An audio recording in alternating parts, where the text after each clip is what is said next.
The beginning of Donald Trump's presidency has been marked by a rotating cast of advisors, people who have gained and then lost influence inside the White House. But there's one faction whose influence over Trump has never wavered. These are three people who help set the president's daily message. They've been some of the strongest defenders of Trump's agenda. And every morning, they seem to have the president's ear. Who are these people? Trump's friends at Fox and Friends. Thank you very much for joining us on Day 102, and we've got some breaking news from overnight. Now, Fox's conservative views come in many different flavors. You have the Inquisition of Tucker Carlson. Newcomers to America should be taught what in order to make them American? The Force of Sean Hannity. Should every criminal illegal immigrant be thrown out of this country? And then there's Fox and Friends, which is a bit more, shucks, did you hear what the liberals are up to now? Somebody invested in roads and bridges. If you got a business, you didn't build that. Somebody else made that happen.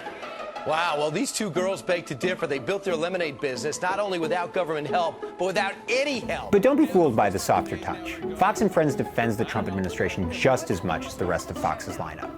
Think of it as an iron fist wrapped in cotton candy. Trump himself has a long history with Fox and Friends. For years, Trump had a weekly segment on the show where he would call in and say pretty much whatever was on his mind. Why can't he produce a birth certificate? And by the way, there's one story that his family doesn't even know what hospital he was born in. Yeah, I've heard that as well. Once the election started, loyal Fox and Friends viewers were already long familiar with the Trump call-in. But now that you're running, you can drop by occasionally. As promised, Donald Trump joins us. He's running for president of the United States. We're going to make great trade deals. We're going to have strong borders. We're going to build up our military. Donald Trump gets up in the morning, picks up the phone, calls you, has a great conversation for about 8 minutes, and meanwhile his opponents are all out there trying to raise the money to run an ad. And now as president, Trump has gone out of his way to be Fox and Friends' biggest booster. Fox and Friends in the morning, they're very honorable people. He's given them multiple interviews. Remember those call-ins, right? For years. Maybe without those call-ins, somebody else is sitting here. So what are the real-world implications of the President of the United States being a superfan of Fox News' morning show? Let's go back to November. It's a few weeks after Trump's stunning victory over Hillary Clinton. The country is just waking up. Then suddenly, Trump tweets this. Flag burning? Where did that come from? The college is called Hampshire College. It's in Massachusetts. They took down the flag after one flag was set on fire, one was stolen in the wake of the President-elect Trump's win. Donald Trump is up and tweeting this morning. He just posted this. Quote, nobody should be allowed to burn the American flag. They do. There must be consequences, perhaps Loss of citizenship or a year in jail. None of us likes to see the flag burn. I mean, apparently some people do. But. Trump seemed to be responding to a story about military veterans protesting a flag being burned on the campus of Hampshire College up in Massachusetts. Well, what about flame retardant flags that don't burn? I think that... With a single tweet, inspired by a single Fox and Friends segment, Trump brought flag burning back into the national conversation.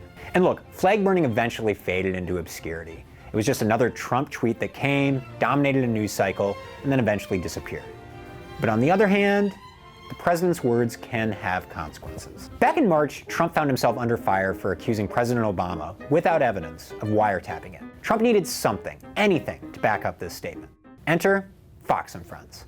If the former President Barack Obama, his White House did spy on this president, there may never be a way to prove it. It doesn't mean it didn't happen. Here to explain, Fox News judicial analyst Judge Andrew Napolitano. It was a statement made by a very talented lawyer on Fox.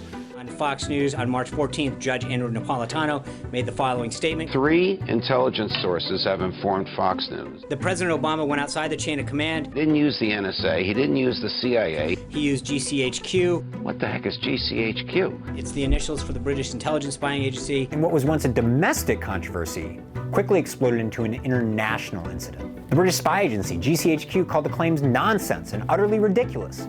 Even the director of the NSA was forced to come out and publicly rebuke Trump, in front of Congress, no less. The whole thing was a mess. And it all started the same place where Trump starts every morning.